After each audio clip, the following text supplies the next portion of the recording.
for stopping back by Wild Bird Creative. I'm just going to have some fun today making backgrounds. And back before we had our gutters done, we had one of those downspout catch basins, and this was the cover on it. And it's just really kind of nice. It's got a good pattern to it. And so I made 2 stamps. All you do is you heat these blocks up with your heat gun and then just press down, and I did one on each side. But what I want to try is just making some prints right from this that I can tear up. So let me set those aside for right now. We'll come back to them later. And let's just get started. Let's use some purple, and I'll just put it onto my gel plate here on the side, just right there. Maybe I'll scooch it in a little bit. And I'm just going to get a layer spread out here, and then I'm just going to roll it over the whole thing. If I don't get all of it, it doesn't really matter, because this is something that I would be tearing up anyhow. I just want to see what kind of print I can pull from this. And I just have some plain white wrapping paper here that if you go to Home Goods, they wrap some of the breakable items in. And I'm just laying it on here.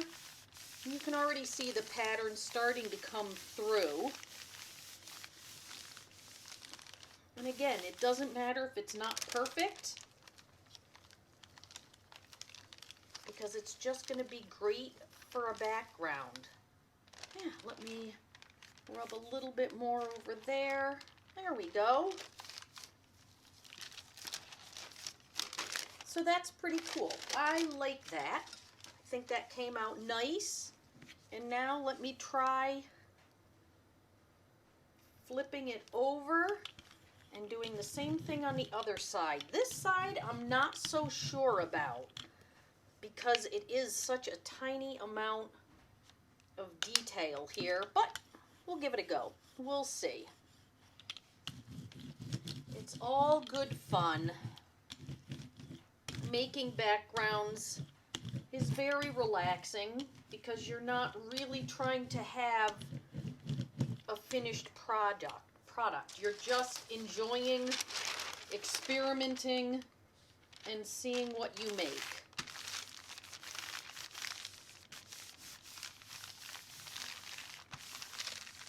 Yeah, you can see it's starting to soak in. This paper is just the right weight for this.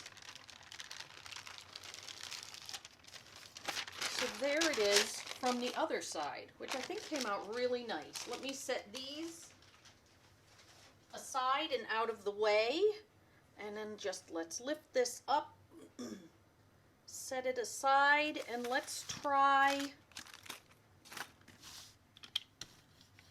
using it on the gel plate. Let me get the paint evenly distributed. You know what? I'm going to do it this way. We'll just press down. We'll see what we get. I really have no idea. It may not actually pick up much paint. No, it does. Nice. Okay, we'll set it aside. We'll just lay a piece down here.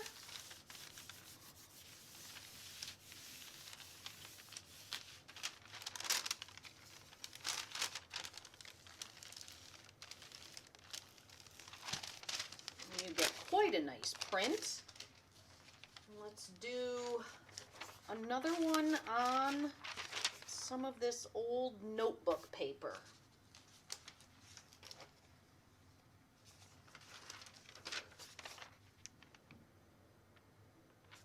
Just do the same thing. This will give me a much lighter print. but it'll have the addition of the detail from the paper showing through. So just kind of a nice light print. I like that. And let's get another layer on here. This is going to be real light now. Might have to add some more paint on here to do the flip side, because I'm curious to see how that will look. Now, of course, I could have kept going and let it dry and then pulled another print, but for this, I'm really just experimenting to see what I can do with the one thing, not getting into doing anything else. So this time, I'm putting down the opposite side. And what I hope is that it will leave that great mark, because the flip side, of course, has the little gullies to it, whereas this side is solid. I think another thing that's going to be nice is this is going to be really easy to clean up. Okay, let's see. This is kind of a maybe, maybe not. Grab this, rub it down. Now, if I'm lucky, I'll get a double print here.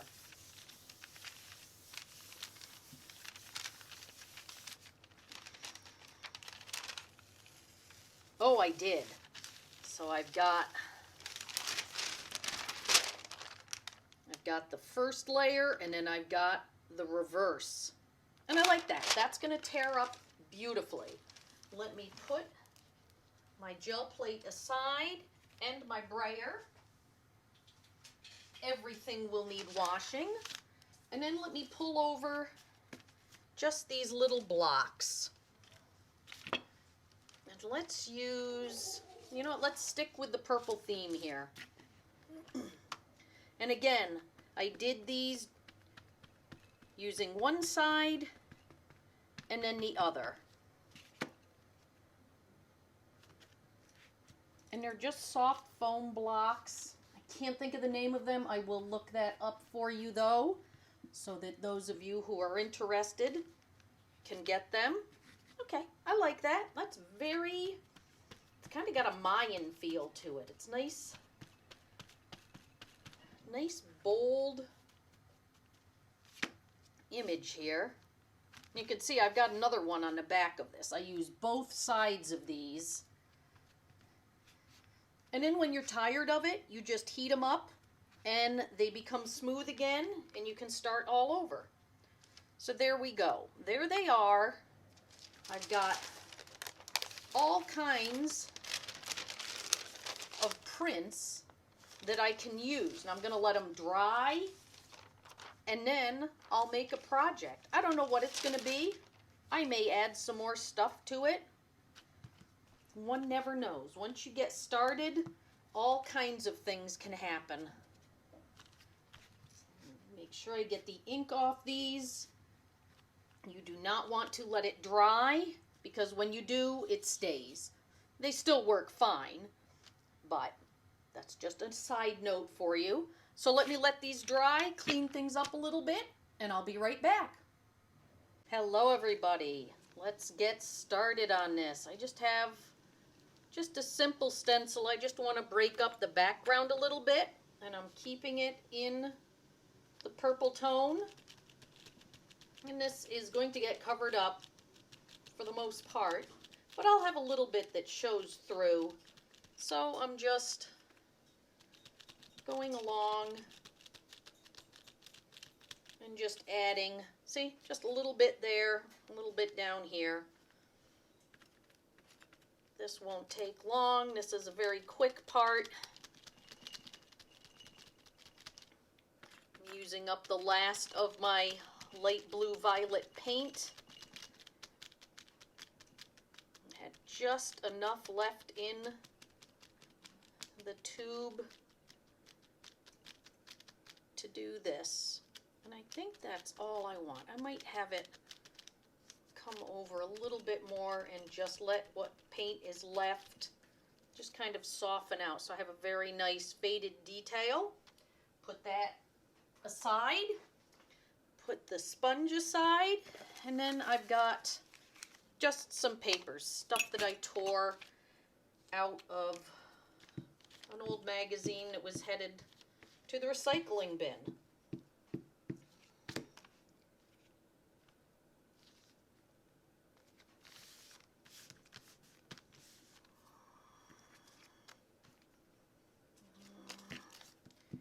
And again, it's nothing fancy.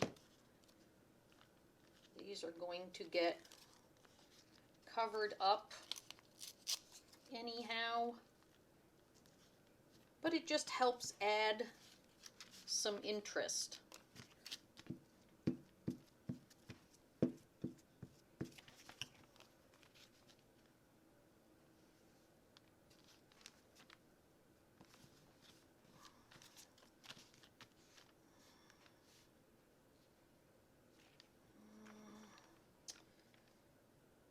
I'm going to cut this one down a little bit. Actually, I'll just tear it. There we go. It ended up being a little bit bigger than I expected.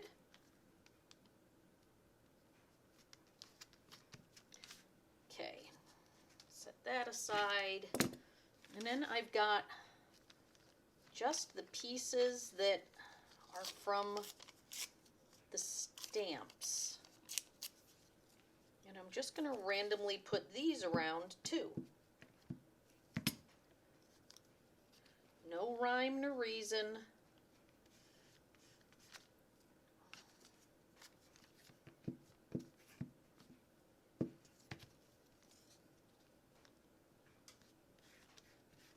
They work nicely with that very light background and with the text. Okay, I like that. Let's see, do I want to add one of these in here? You know what? I'm going to tear it and see how it looks. Like I said, your base layers, don't fall in love with them because you're probably going to be covering most of it up. It can be hard. Sometimes you put something down and you didn't realize how much you liked it, and then you're covering it up and it's gone. But that is part of the process.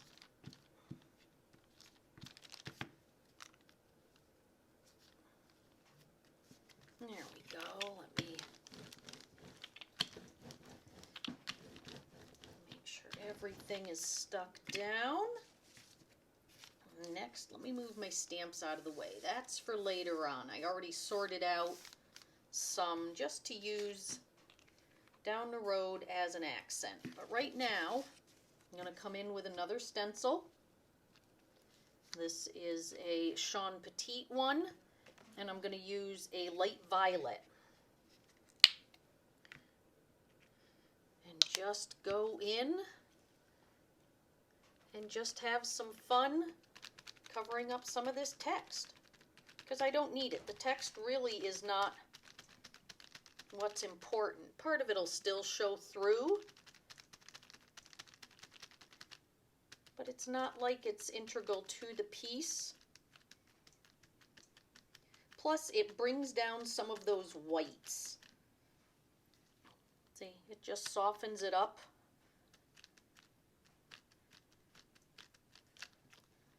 Gives you a nice effect. There we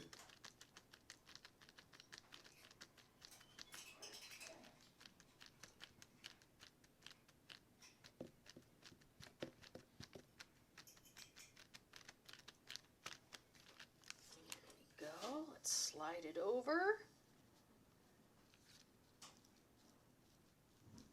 Line it up.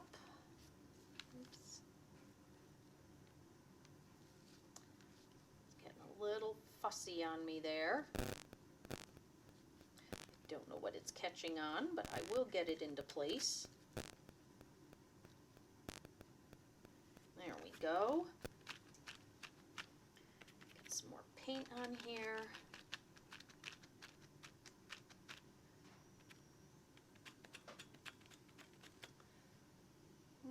Let's go right through here. Now this is going to be heavy on the purple.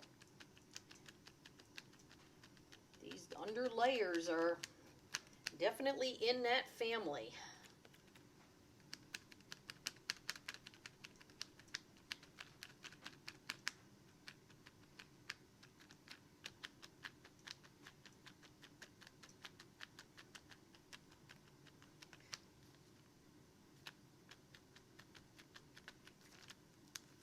I think I'm going to add a little bit more over here. Bring that white down a bit. It's a little too bright for me.